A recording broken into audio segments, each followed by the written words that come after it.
안녕하세요. 누구보다 가정을 지키려고 했던 마음을 잔인하게 짓밟아버린 한 남자를 무참히 응징했던 30대 학원 강사입니다. 간혹 결혼을 하면 이젠 진정한 가족이 되었으니 더는 정성을 다할 필요가 없다고 생각하는 분들이 계시는데요. 전 오히려 가족이라면 더 소중하게 대하고 다른 사람들보다 더 귀하게 여겨야 한다고 생각합니다. 그런 제 생각과는 전혀 다른 사람들이 있었는데요. 서서히 변해버린 사람들을 지켜보면서 고민하다가 딱 하나의 사건으로 전 결단을 했습니다. 지금의 제 삶을 되찾게 되었던 그때 일을 여러분들께 얘기해 보려고요. 사실 저희 집은 조금 특별한 집이었어요. 아빠는 원래 평범한 직장에 다니셨고 엄마는 동네에서 미용실 운영하셨습니다. 크게 어렵지도 않았지만 그렇다고 엄청 잘 사는 집도 아니었죠. 부모님은 하루하루 열심히 일을 하시면서 저와 남동생을 키워주셨고 저흰 그런 부모님을 보며 바르게 자랄 수 있었답니다. 그리고 지금도 두 분께선 동네에서 인고 부부라고 소문이 날 정도로 사이가 아주 좋으세요. 그런 두 분의 모습을 보고 자란 저와 남동생은 저런 게 진정한 부부이구날 항상 생각하며 컸습니다. 전 나름 좋은 대학을 나왔고 그 후엔 진로를 고민하다가 학원 강사로 일을 시작하게 되었어요. 서울에서도 학원가가 많다는 동네에서 아주 작은 학원에 취직을 해 처음 일을 시작했습니다. 그런데 처음엔 진짜 너무 힘들고 매일같이 울면서 이걸 해야 하나 말아야 하나 고민을 참 많이 했던 것 같아요. 수업을 어떻게 하는지도 잘 모르고 거기다가 실수도 많이 해서 컴플레인도 정말 많이 받고 특히나 저희 학원 원장님한테 얼마나 혼이 났는지 모릅니다. 김정현 선생님, 아니 이러다가 학원생들 다 쫓아낼 거예요? 수업을 못하겠으면 연습을 해야지 연습을. 허거나 학부모들 전화해. 내가 이렇게 지금도 선생님한테 화를 내야 되겠어요? 죄송합니다. 저도 노력은 하고 있는데. 노력만 하면 뭐해요, 노력만. 결과가 나와야지. 앞으로 딱 한 달만 지켜볼 겁니다. 아셨어요? 마침내 학원 원장에게 한 달의 시한부 선고를 받았을 땐 정말 하늘이 무너지는 줄 알았습니다. 지금껏 제 인생에서 이런 고난은 그동안 없었거든요. 그때부턴 정말 죽기 아니면 까무러치기로 열심히 공부만 했네요. 심지어 제가 학교 다닐 때보다 정말 수십 배는 더 많이 공부를 했던 것 같아요. 그냥 문제를 푸는 것만 공부해서 될 게 아니라 교수법까지 익혀서 학생들한테 쉽고 재미있게 귀에 쏙쏙 들어오게 알려줘야 하니 이게 처음엔 감도 못 잡겠고 너무 어렵더라고요. 인터넷으로 올라오는 여러 강의 영상들을 아침 눈 뜨자마자 시작해 눈 감기 직전까지 매일 반복해 돌려보기도 하고 저 스스로도 아무도 없는 곳에서 혼자 강의를 해보면서 연습도 참 많이 했습니다. 그렇게 열심히 연습하고 노력하니까 결국엔 빛을 보게 되더라고요. 수업이 너무 지루하다, 재미없다, 무슨 말하는지 이해가 안 된다는 평이 난무했던 제 강의가 점점 재미있고 귀에 쏙쏙 들어온다며 칭찬을 받기 시작했죠. 그러면서 그 작은 학원에서 절 보러 오는 학생들도 점점 생기기 시작했고요. 그러자 원장님도 나중엔 저에게 무척이나 잘해주셨답니다. 김 선생님, 요즘 바쁘죠? 이거 좀 먹으면서 해요. 선생님은 목이 생명이야. 이번 달에도 선생님 수업 좋다고 찾아온 친구들이 얼마나 많은지. 내가 진짜 김 선생님 덕을 톡톡히 본다니까. 감사합니다, 원장님. 더 열심히 해야죠. 여기서도 어떻게 열심히 해. 이대로만 해줘요, 김 선생님. 선생님 덕분에 우리 학원생들도 많이 늘어나고 이러다가 우리 학원 옮겨야 할 수도 있겠어. 그렇게 몇 년을 전 한 학원에서 일하다가 나중엔 좀 규모가 큰 대형 학원으로 옮기게 되었어요. 그러면서 점점 제 수입도 늘어나게 되었죠. 처음엔 진짜 시간당 시급으로 얼마 안 하던 별 볼 일 없었던 학원 강사였지만 나중엔 수익이 제 또래 친구들에 비해 2배는 더 많을 정도로 훅 뛰어오를 수 있었답니다. 그렇게 되기까진 정말 피나는 노력이 있었어요. 제가 노력한 만큼 결과가 뒤따른다는 게 얼마나 뿌듯하고 좋았는지 모릅니다. 생각해보면 전 거의 졸업 후 30대가 되기 전까진 눈코 뜰 새 없이 바빴어요. 아침에 눈 뜨자마자 문제집부터 잡고 눈 감기 전까지 학생들 문제풀이 내용 살펴보고 또 질문들 체크하고 그러면서 하루를 온통 학원 일에만 치이고 살았습니다. 그러다 보니 몸이 좀 많이 무너졌던 것 같더라고요. 아무래도 식사 시간도 규칙적이지 않고 늘 늦게까지 일어나 야식도 먹다 보니 살도 많이 쪘는데 체력도 엄청 떨어졌고요. 그러면서 몸이 망가지고 결국엔 탈이 나더라고요. 어느 날 수업 준비를 하던 제가 한순간에 그 자리에서 쓰러지고 말았거든요. 그때가 마침 학생들 시험 기간이 끝났을 때라 그 전까지 정말 저도 바쁘고 잠도 잘 못 잤었거든요. 그래서 이대로는 안 되겠다는 생각이 들어 운동을 좀 해야지 해서 찾다가 크로스핏이라는 곳이 집 근처에 생겼길래 바로 등록을 하게 되었죠. 처음엔 그 운동이 뭔지도 제대로 몰랐는데 찾아보니까 정해진 시간 내에 정해진 운동을 하는 거더라고요. 좀 힘들어 보이긴 했는데 사람들이 다 같이 모여 주변에서 막 응원도 해주면서 같이 운동하는 모습이 그렇게 재밌어 보이더라고요. 거기서 제가 운명의 남자를 만나게 되었어요. 그곳에서 꽤나 오랫동안 운동을 했던 모양인지 다른 사람들과 두루 잘 어울리고 잘 지내는 그런 남자였습니다. 몸도 굉장히 다부지고 인상도 선하고 좋았는데 저한테도 너무 친절하게 잘해주더라고요. 크로스핏이라는 운동이 막 바벨도 들고 로프도 올라가고 그러는데 그때마다 제일 격려를 많이 해주고 도와줬던 것도 바로 그 사람이었죠. 그러다 보니 자연스럽게 친해질 수밖에 없었고요. 운동 끝나고서 같이 밥도 한 끼 먹고 술도 마시다 보니 어느덧 저희는 더 가까워졌고 감정이 생기게 되었습니다. 그렇게 자연스럽게 전 30대 초반에 연애를 하게 되었죠. 남자친구와는 무려 5년을 연애했습니다. 저보다 3살이 더 많았던 남자친구는 직장에 다니고 있었고 그러면서도 정말 부지런하게 운동도 하고 자기 일도 열심히 하는 사람이었어요. 특히나 제 일도 존중을 많이 해줬습니다. 제가 일 특성상 늦게 끝날 때가 많은데 그때마다 항상 남자친구는 저를 데리러 오기도 하고 심야 데이트도 많이 즐겼었어요. 연애하는 5년 동안 저희는 정말 많이 발전했어요.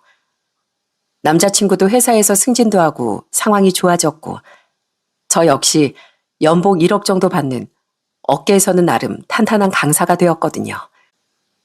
제가 학원 강사가 된 지 10년 만에 누리는 큰 기쁨이었죠. 하지만 처음에 결혼을 준비할 땐 남자친구가 좀 위축된 듯 보이더라고요. 정연아, 너희 집에서 날 좋아하실까? 난 그냥 평범한 직장인에 월급도 너보다 훨씬 적은데 벌써부터 걱정되네. 더 좋은 남자 만날 수 있는데 날 만났다고 생각하시면 어쩌지? 에이, 무슨 소리야. 오빠가 얼마나 좋은 사람인데. 그리고 우리 집에서도 다 알아. 말만 인사하러 가는 거지. 이미 오빠가 어떤 사람이고 또 얼마나 좋은 사람인지 다 안다고. 그러니까 걱정 하나도 할 필요 없어. 그런 건 별거 아니야. 객관적으로 봤을 땐 사실 남자친구 쪽과 저희 쪽 조건에도 많은 차이가 있었어요. 저희 집은 그래도 어느 정도 경제적으로 여유가 좀 있었는데 남자친구 집은 좀 많이 어려웠었거든요. 거기다가 남자친구와 저도 연봉 차이가 꽤 크다 보니 처음엔 남자친구가 많이 위축될 수밖에 없었죠.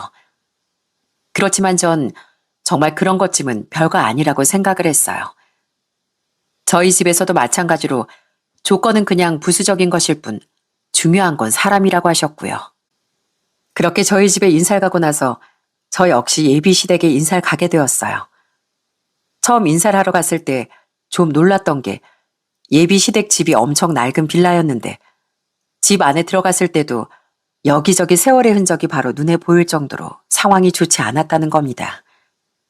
그런 상태에서도 예비 시부모님은 그래도 제가 온다고 신경 써서 백수도 끓이시고 상다리 부러지게 이것저것 차려놓으셨더군요. 그러면서 다 같이 식사를 하고 제가 집에 갈 땐 제 손에 비닐에 담긴 과일을 쥐어주시며 예비 시모가 얘기를 하셨습니다. 고맙다. 아유, 사실 우리 집 이렇게 보잘게 없어. 우리 집에 시집 와서 고생할 수도 있는 건데 이렇게 시집 오겠다고 하니 우린 그저 고마운 마음뿐이야. 이거 오늘 아침에 시장에서 제일 신선한 과일로 사온 거야. 아마 맛은 괜찮을 거다. 가서 먹어. 감사합니다. 맛있게 잘 먹을게, 어머님. 그래, 그래. 우린 그저 니들이 행복하게 잘 사는 것만 바라고 다른 건 하나도 바라는 거 없다. 고맙다, 고마워. 처음엔 예비 시부모님이 정말 눈물까지 글썽이면서 저에게 고맙다고 얘기를 해주셨는데 그 모습이 얼마나 감동이었는지 모릅니다. 그렇게 양가의 환영을 받으며 저흰 결혼을 하게 되었어요. 그때 제 나이가 30대 중반이었고 남편은 30대 후반이었죠. 처음에 결혼하고선 남편이 어찌나 저희 집에 잘했는지 모릅니다. 엄청 싹싹하게 엄마를 챙겼는데 당시 엄마가 오랫동안 미용실 일을 하시다 보니 손가락 관절이 많이 안 좋으셨거든요. 아마 아시는 분들은 아실 테지만 파라벤이라고 해서 손을 따뜻하게 해서 풀어주는 그런 미용 도구가 있는데 그것까지 어디서 사가지고 가지고 간 적이 있었답니다. 그걸 손수 남편이 해주는데 엄마가 얼마나 좋아하셨는지 몰라요. 우리 한서방 덕분에 내가 이런 호강까지 하네. 요즘엔 이런 것도 나오는가? 아유, 손이 아주 뜨끈뜨끈한 게 피로가 싹 풀리는 것 같아. 고마워, 한서방. 아닙니다, 장모님. 하루 종일 머리 말고 컷하고 그러시느라 장모님 손이 쉴 틈이 없으시잖아요. 이렇게라도 장모님 손 풀어드려야죠. 장인어른께서 장모님 손이 보물이라고 하셨거든요. 아유, 또 저 사람이 쓸데없이 사위한테 그런 소리를 했네. 우리 한서방 이렇게 우리 잘 챙겨주니까 얼마나 좋은지 몰라. 저번에 우리 미용실 손님들이 한서방 보고서 아주 사위 멋진 사람으로 자라다고 그러더라고. 그때 내가 얼마나 어깨가 으쓱했는지. 남편은 결혼 초반부터 저희 부모님과 편하게 잘 지내더라고요. 늘 엄마를 세심하게 챙겨주면서도 제가 말하지 않아도 저희 부모님께 안부 전화도 종종 하면서 그렇게 잘하더라고요. 거기다가 저희 아빠한테도 정말 잘했습니다. 아빠는 워낙 활동적이고 운동도 좋아하셨는데 저희 집에서 하루 묵을 때면 같이 아침에 아빠랑 동네 뒷산도 오르고 뒷동산 초입부에 있는 운동기구들을 같이 쓰면서 운동을 하고 그러기도 했어요. 그런 남편을 보면서 저 역시 시댁에 정말 잘하려고 노력했습니다. 시모께선 식당을 다니셨고 시부는 경비원 일을 하셨는데 그렇게 두 분이서 열심히 일을 하셔도 사실 시댁 상황은 좋지 않았어요. 그래서 저희는 늘 시댁에 갈 때마다 양손 가득 먹을 걸 챙겨서 가곤 했습니다. 소고기부터 장어며 대게철이 되면 대게까지 좋은 거라는 건 매번 시댁에 먼저 챙기곤 했어요. 그렇게 시댁을 챙기면 시모는 제 입에 막 음식을 넣어주며 절 챙겨주시더라고요. 정연아, 새우 손질하지 말고 이거 먹어. 네 시아버지가 다 새우 까줄 거야. 그러니까 손대지 말어. 자, 아 해봐. 맛있지? 아휴, 정연아 고맙다. 네가 이렇게 매번 맛있는 거 잔뜩 사오니까 우리가 호강하네. 어머님, 다음엔 저희 직접 가서 한번 먹어봐요. 어머님이랑 아버님 시간 여유 되실 때 우리 같이 여행도 가고 직접 가서 먹으면 더 맛있대요. 제가 꼭 어머님 아버님 모시고 갈게요. 말만이라도 참 고맙다. 우리가 정말 무슨 복인지. 평생 우리 손으로 이런 거 제대로 사 먹어본 적도 없는데 정연이 네 덕분에 이게 웬일인지 모르겠다. 우리 집에 아주 복덩이가 들어왔어. 복덩이가. 전 그때까지만 해도 그저 행복해하고 기뻐하는 시부모님을 볼 때마다 저 역시 기쁘고 좋았습니다. 시부모님께 사가는 그런 음식들은 하나도 아깝지 않았어요. 오히려 양가 부모님이 건강하고 행복하게 이대로만 잘 지내셨으면 좋겠다고 생각했죠. 시부모님 생신 땐 선물은 기본이고 용돈까지 두둑하게 챙겨드리곤 했습니다. 첫 명절엔 고급 한우새들 잔뜩 사와서 시집간 시누이네 집으로도 보내줬더니 시부모님이 얼마나 좋아하셨는지 모릅니다. 그러다 보니 정말 시댁에 갈 때마다 시부모님께선 말 그대로 버선발로 뛰어나 맞이해 주시곤 했답니다. 어머님, 아버님, 저 왔어요. 아이고, 우리 정연이 왔어? 그래, 오느라 힘들었지? 밥만 먹고 가라니까 오늘 하루를 왜 여기서 묵어? 불편하게. 대호가 오늘 여기서 잔다길래 우리가 걱정이 많았다. 그냥 저녁에 밥 먹고 가지.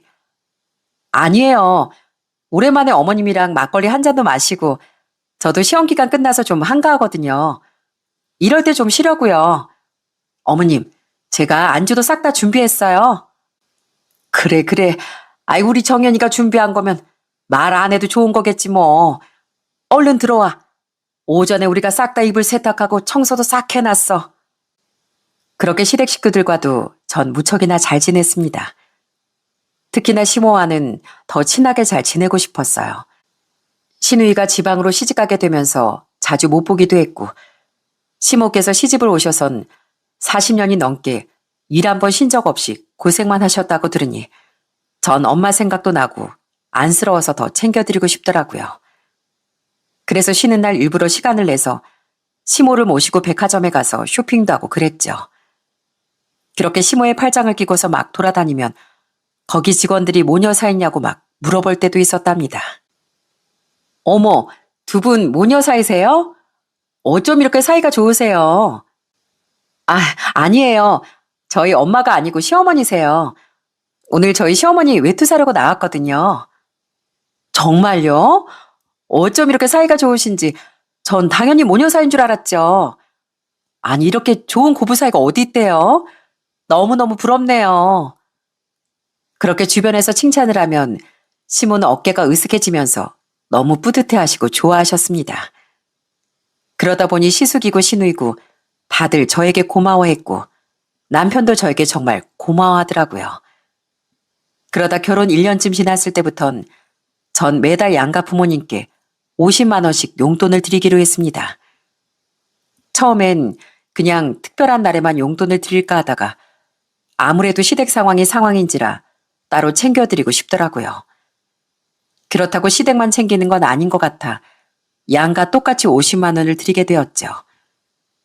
처음엔 시부모님도 괜찮다고 끝까지 만류를 하셨다가 제가 자꾸만 손에 쥐어드리니 이내 고맙다며 눈물을 글썽이기도 했습니다. 이렇게 제가 뭘 해드리면 항상 고마워하시고 좋아하시니까 전 그런 시부모님을 보면서 더 잘 챙겨드릴 수밖에 없었죠. 이대로 전 제가 결혼 생활을 잘 하고 있다고 생각했어요. 그러던 어느 날 결혼하고 2년 차쯤에 남편이 뜬금없이 저한테 한 가지 제안을 하더라고요. 그건 바로 볼링 동호회에 같이 들자는 거였어요. 여보, 여기 근처에 볼링장 생겼는데 거기 동호회 모집한대. 당신 전부터 볼링 배우고 싶다고 했잖아. 나도 사실 볼링은 한 번도 안 배워봤거든. 그냥 마음대로 가서 치긴 해봤지만 재밌다던데 당신도 같이 해볼래? 오, 좋지. 볼링은 나도 안 배워봤는데 언제 그런 게 있었대? 그럼 우리 둘이 같이 동호회 들면 되겠다. 그래, 우리 결혼하고서 운동도 한동안 그만두고 그랬잖아. 이왕 이렇게 된 거 이제부터 열심히 운동해서 체력도 키워보자고. 그렇게 저희 부부는 볼링 동호회에 들어가게 되었어요. 남편은 정말 열심히 볼링을 쳤습니다. 전 학원 일로 좀 바쁘긴 했지만 쉬는 날엔 되도록 빠지지 않고 참석을 했었어요. 그런데 막상 볼링을 시작하니까 이게 너무 재밌더라고요. 동호회 회원들도 다들 나이가 비슷비슷해서 서로 마음도 잘 통하고 부부끼리 오는 사람들도 진짜 많았어요. 그래서 갈 때마다 늘 재밌게 볼링을 치고 돌아오곤 했고요. 남편하고도 정말 사이가 더 돈독해지는 것처럼 보였습니다. 동호회 모임이 아니더라도 저희 둘이서 볼링 치러도 자주 갈 정도로 아주 건강한 취미 생활이 되었죠. 그러다가 동호회에 가입한 지 한 1년 남짓 됐을까? 그때가 결혼 3년 차였어요. 사실 전 학생들 수능이나 학교 시험날 이런 기간이 되면 학원 일에만 집중을 해야 하다 보니 운동은 거의 하지 못했거든요. 그래도 남편이 매주 가서 참석하곤 했습니다. 그때가 아마 시험 기간이라 제가 좀 정신없이 바쁠 때였고 거의 몇 주 동안 아예 볼링장을 가보지도 못했던 때였어요. 남편이 이상하게 그 해에 더 볼링에 몰두해선 매일같이 나가고 거기다가 사람들과 전보다 더 많이 어울리기 시작하더군요. 심지어 제가 학원 일 끝나고 거의 새벽에 들어오는데도 남편이 집에 없었던 때도 있었어요. 그것 때문에 좀 많이 다투기도 했답니다. 하루는 남편이 새벽에 들어온 날이었어요. 전 그런 남편을 기다리다가 들어오는 걸 보고선 따졌습니다. 당신 지금 몇 시야? 내일 출근 안 해? 아니, 아무리 볼링이 좋다지만 이건 좀 너무한 거 아니야? 당신 요즘 왜 그래? 갑자기 왜 그렇게 볼링을 매일 치러 나가? 내가 뭐 다른 거 하는 것도 아니고 운동하는 걸로 이럴 거야? 운동 끝나고 사람들이랑 한잔하다 보니까 좀 늦었지 뭘 그거 가지고 그래. 다들 회사 다니니까 늦게 만나는 거 당신도 알잖아. 아무리 그래도 그렇지. 어제도 그렇고 오늘도 그렇고 당신 매번 이렇게 들어오다가 아침에 힘들게 깨나서 나가잖아. 이건 좀 아니다 싶지 않아? 아휴, 나도 숨 좀 쉬자, 숨 좀. 매일 일만 하다가 스트레스 받는 거 볼링하면서 스트레스 푸는 거야. 사람들 만나서 어울리면서 얘기도 나누고 말이야. 당신 허거나 바빠서 얼굴도 제대로 못 보는데 그럼 나 혼자 방구석에 처박혀 있어? 뭐? 내 말은 그 말이 아니잖아. 적당히 하라고 좀 적당히. 아우 됐다 됐어. 당신이 뭘 알아. 나 혼자 외롭게 뒀으면서. 됐어. 오히려 적반하장으로 화를 내면서 방으로 휙하니 들어가 버리는 남편을 보면서 전 너무 서운하고 어처구니가 없더라고요. 제가 하는 일이 이렇다는 걸 모르는 것도 아니면서 어떻게 그런 말을 할 수가 있는지 너무 서운하더라고요. 물론 사람들과 어울리고 친하게 지내는 걸 제가 싫어하는 것도 아니었습니다. 그런데 아무리 그래도 회사 출근에 지장을 받아선 안 되는 거 아닌가요? 남편은 회사를 마치 안 다니는 사람처럼 자꾸만 새벽까지 사람들과 어울려 놀기 시작했어요. 심지어 주말엔 볼링 동호회 사람들과 뭐 근교로 캠핑을 가기로 했다나 뭐라나 그러면서 자꾸만 집을 비우는 날도 많아졌어요. 그런데 여러분들, 여자의 촉이 진짜 무섭다는 게 맞는 말이더라고요. 남편은 분명 사람들과 술 한잔 마시고 왔다고 했는데 이상하게 남편한테서 좋은 냄새가 나더라고요. 술집이나 음식점이나 이런 곳에 가면 좀 음식 냄새나 이런 게 나야 맞는데 뭔가 향기로운 냄새가 나는 게 좀 이상하다 싶었습니다. 평소에 향수를 뿌리고 다니는 사람도 아니었거든요. 거기다 그때쯤 남편만 속을 썩이는 게 아니었습니다.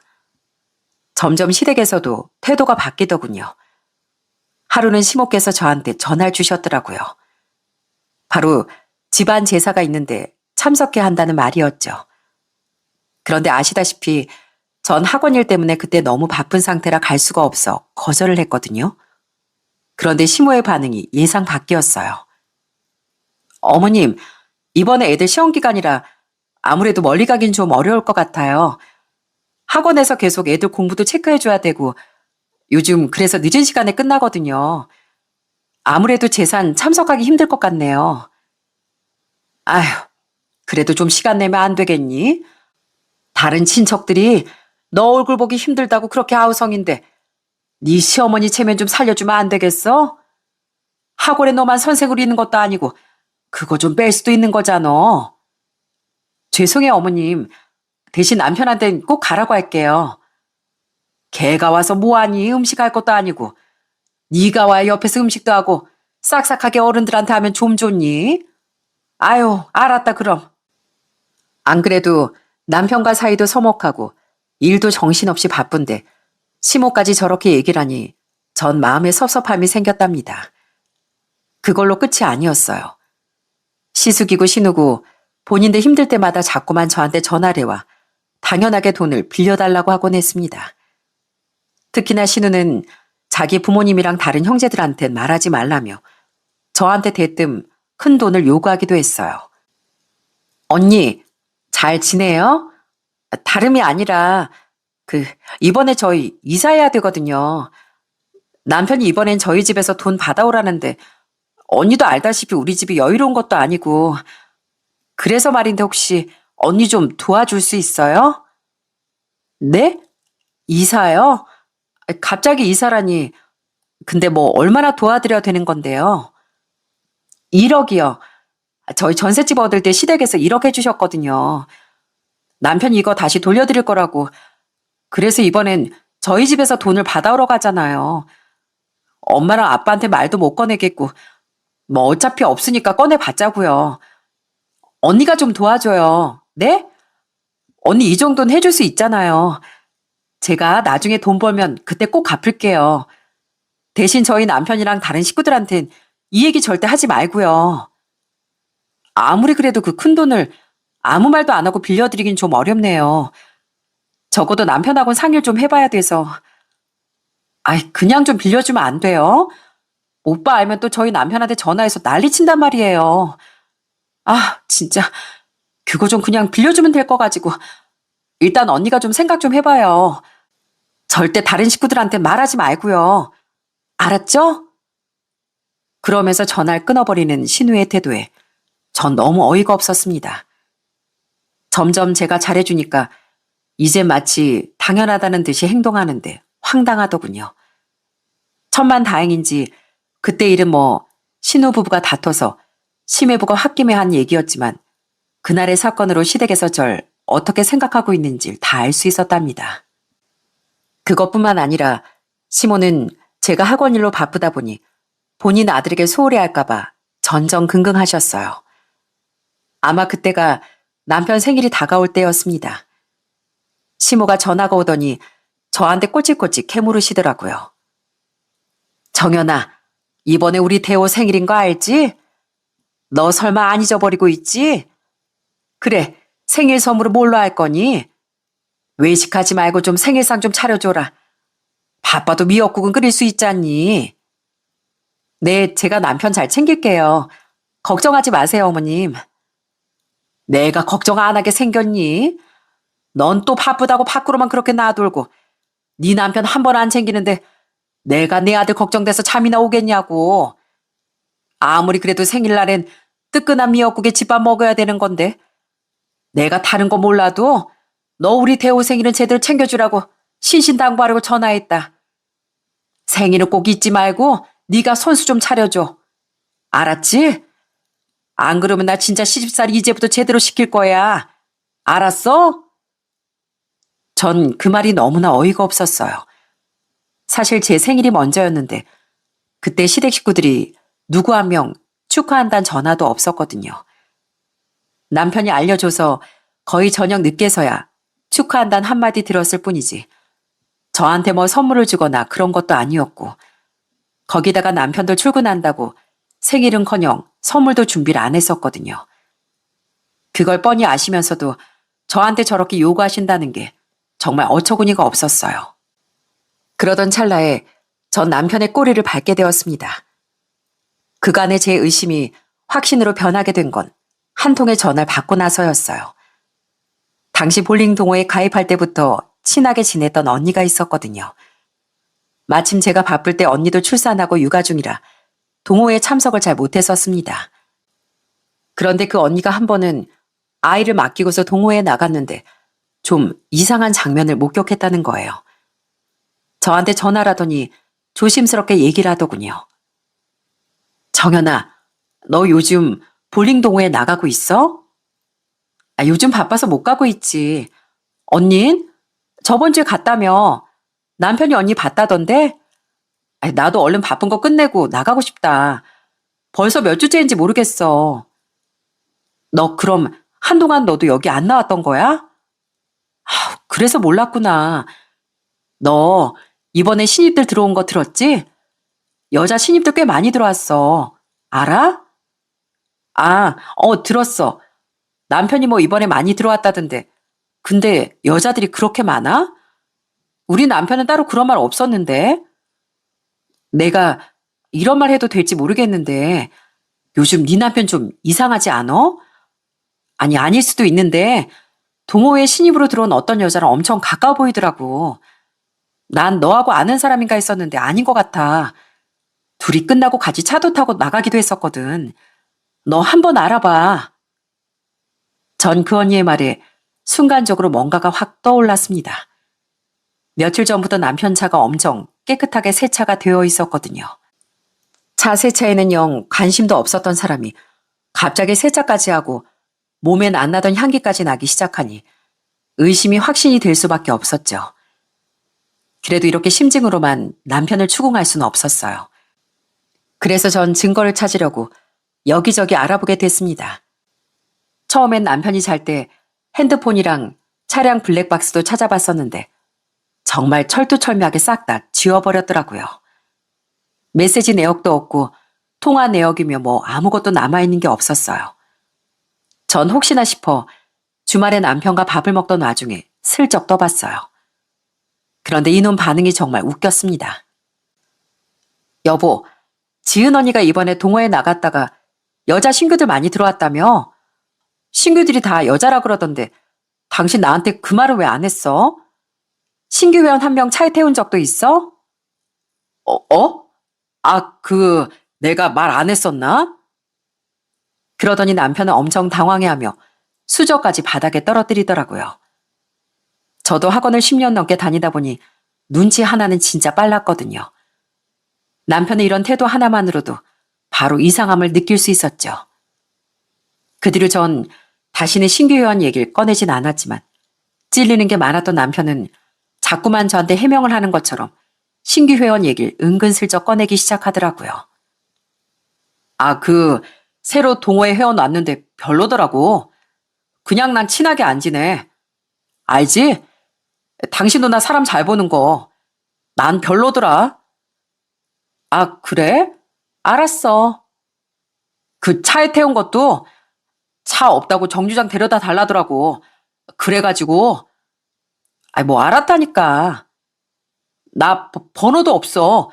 이름도 몰라. 지은 씨가 뭐 잘못 봤나 봐. 정말 마려운 강아지 마냥 남편이 옆에서 자꾸만 슬쩍슬쩍 얘기하는데 그게 더 의심스러울 거라곤 아예 생각조차 안 하는 듯 보였습니다. 그런데 문제는 증거가 없다는 거였어요.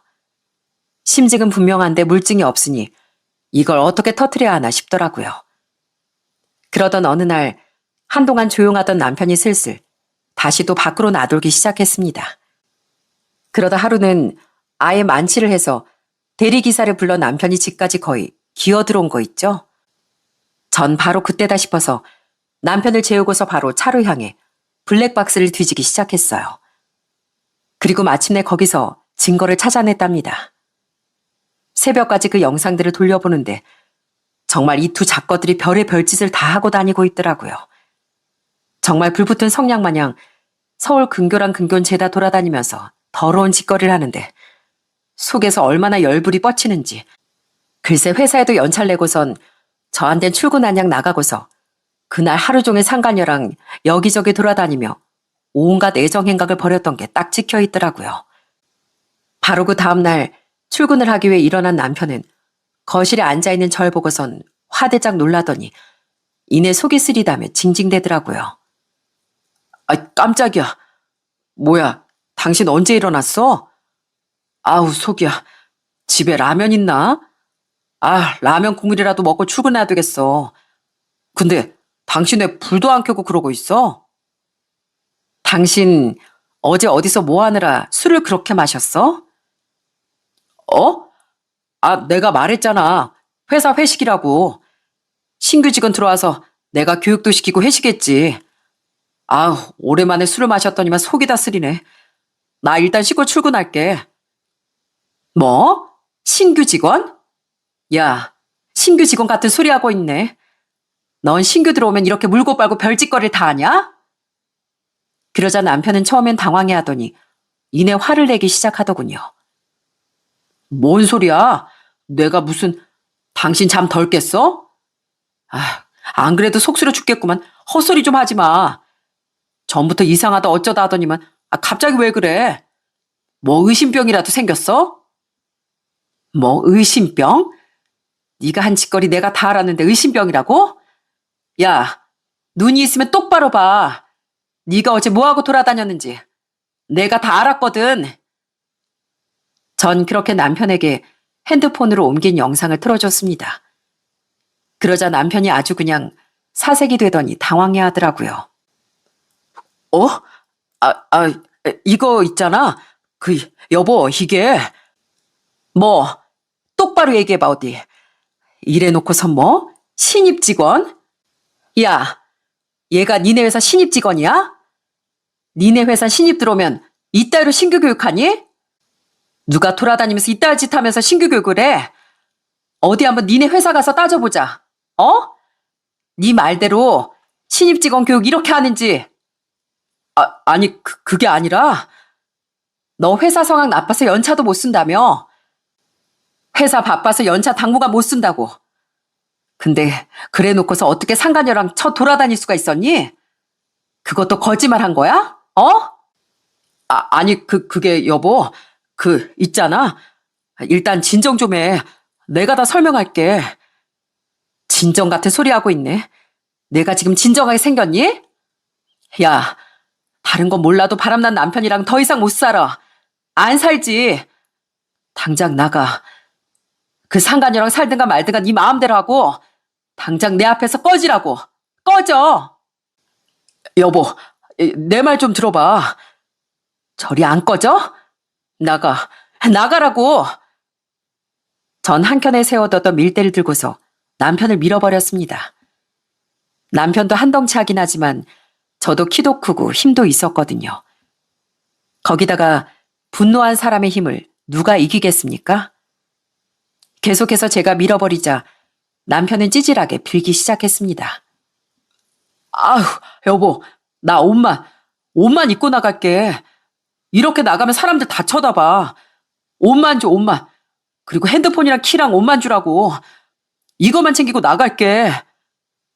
그래도 이 와중에 옷은 생각나냐? 그건 창피해? 야, 네가 한 짓거리가 세상에서 제일 창피한 거야. 뭐가 중요한지도 모르고. 아휴, 야, 됐어. 핸드폰이나 가지고 어서 꺼져. 전 애원하는 남편의 말에도 그냥 핸드폰만 밖에 덜렁 던져버리고선 문을 닫아 걸어 잠궈버렸습니다. 밖에서 한동안 쿵쿵대며 문을 열어달라고 했지만 사실 소란은 피우지 못했어요. 남편이 좀 사람들 시선을 많이 신경 쓰는 편이라 더 이상 소란 피우지도 못하고 그대로 나간 듯 보였습니다.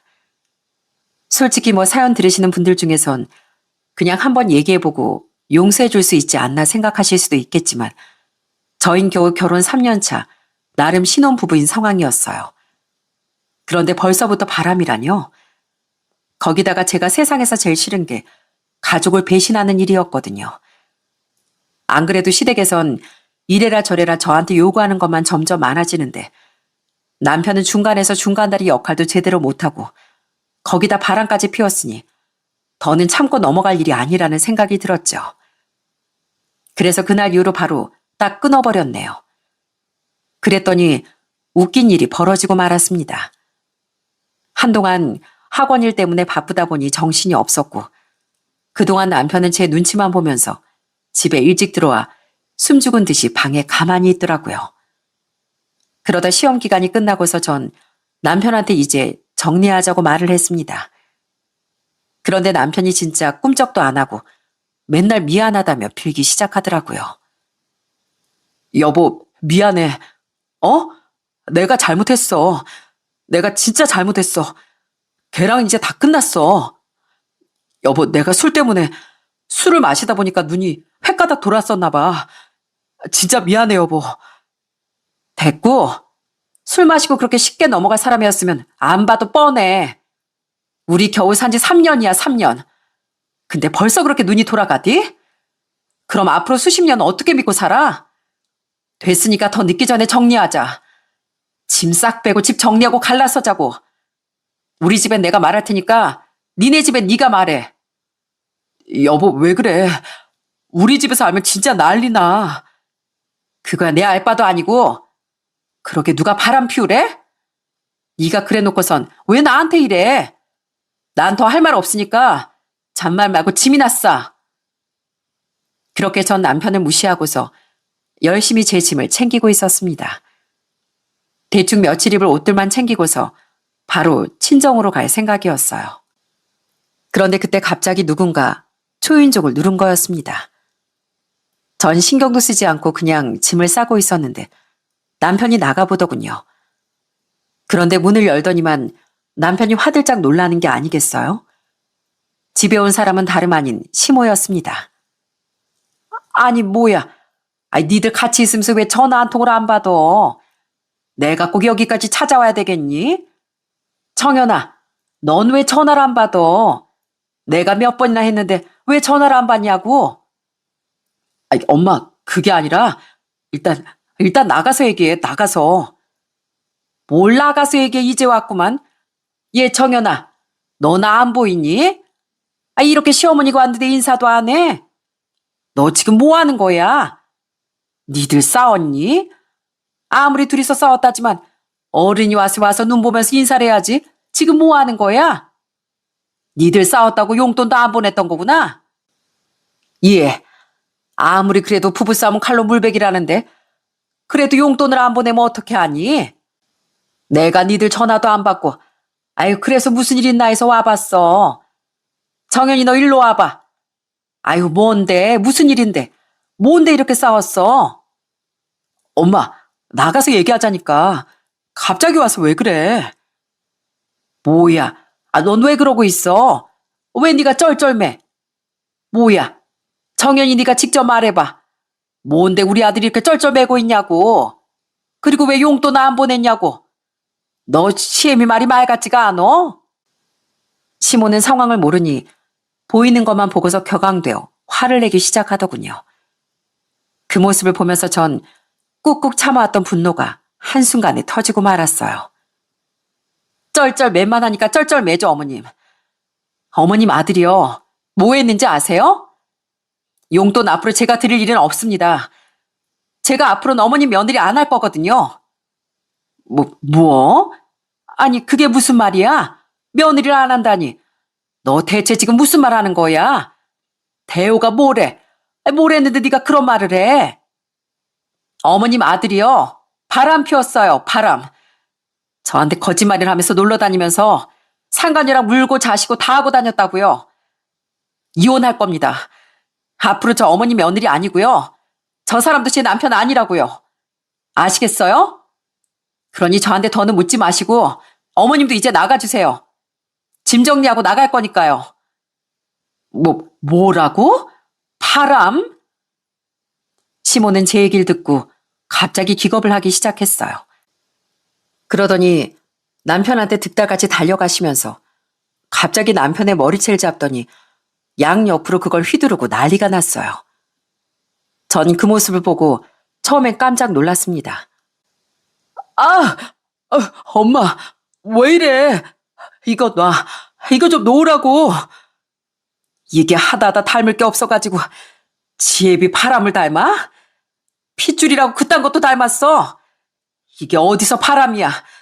엄마가 그렇게 고생고생한 거 눈으로 봐놓고선 바람이라니. 아, 엄마, 이거 좀 놔. 아, 아프다고. 정신머리가 썩어 빠져가지고서 어디서 정연이 같은 애를 두고 바람이 나? 네가 어떻게 그따위 짓을 해? 그러고도 네가 사람이야? 사람이냐고. 지혜비하고 아주 똑 닮아가지고선. 네, 알고 봤더니 시부도 과거 젊었을 적 바람이 났었던 거였습니다. 그러니 자기 아들 바람 소리에 시모가 그렇게 화를 낼 수밖에 없었죠.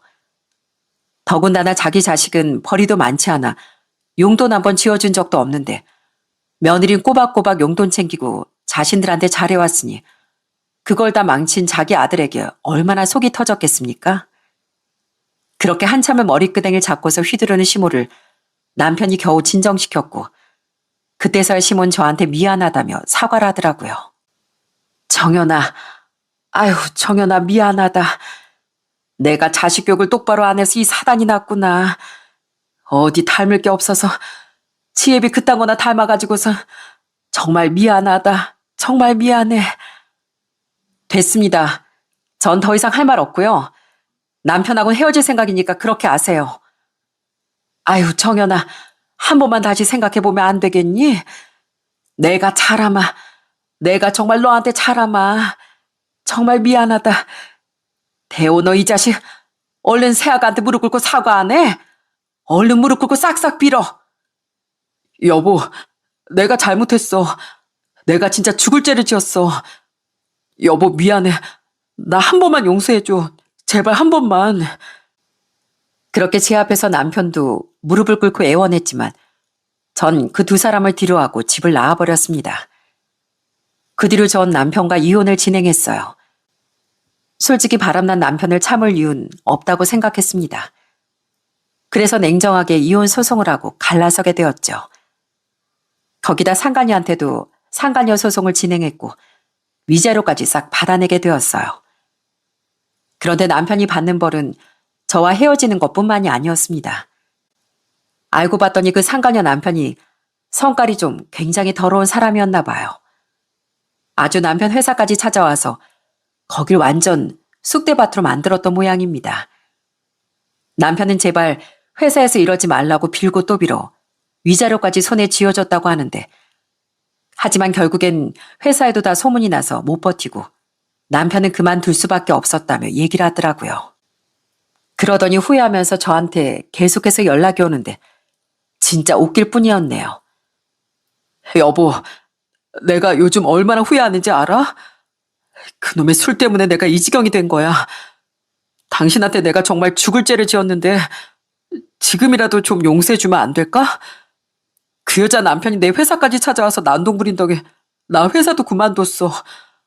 근데 그 여자랑 그 남편 헤어지지도 않았다더라. 그 여자를 다시 받아줬대.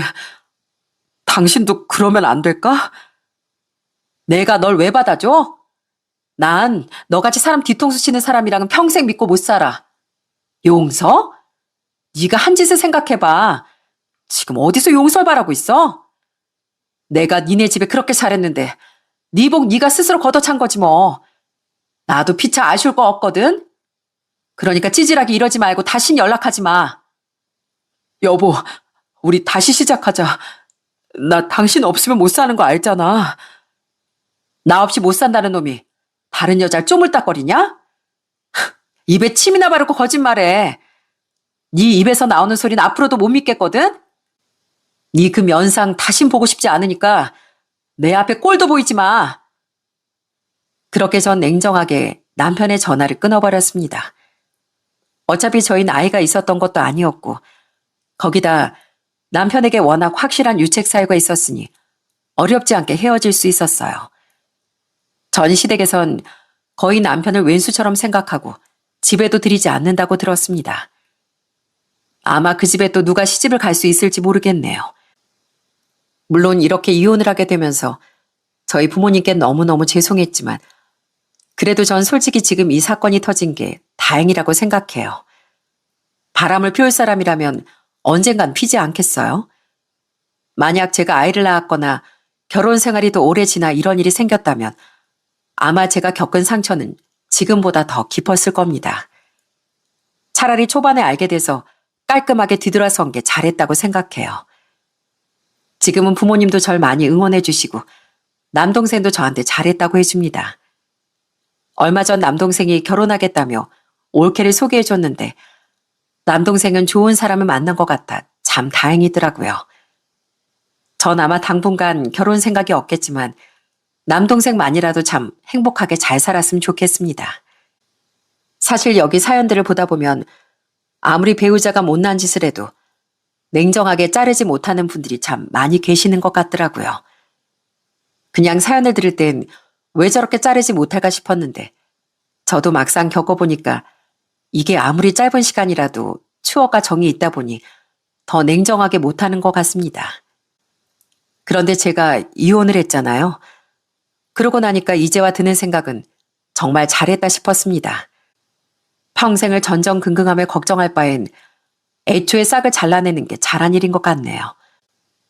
만일 저처럼 고통 속에 고민하고 계시다면 정말 내 인생에서 중요한 게 뭔지 한 번쯤 고민을 해보셨으면 좋겠어요. 인생의 주인공은 본인 자신이니 자신의 행복을 위한 선택을 꼭 하셨으면 좋겠습니다. 저도 앞으로 부모님과 함께 행복하게 잘 살면서 제 일도 사랑하고 더 좋은 강사가 될 수 있도록 노력하려고요. 지금까지 제 긴 이야기 들어주셔서 감사합니다. 여러분들의 인생도 더 밝고 행복하시길 바랄게요.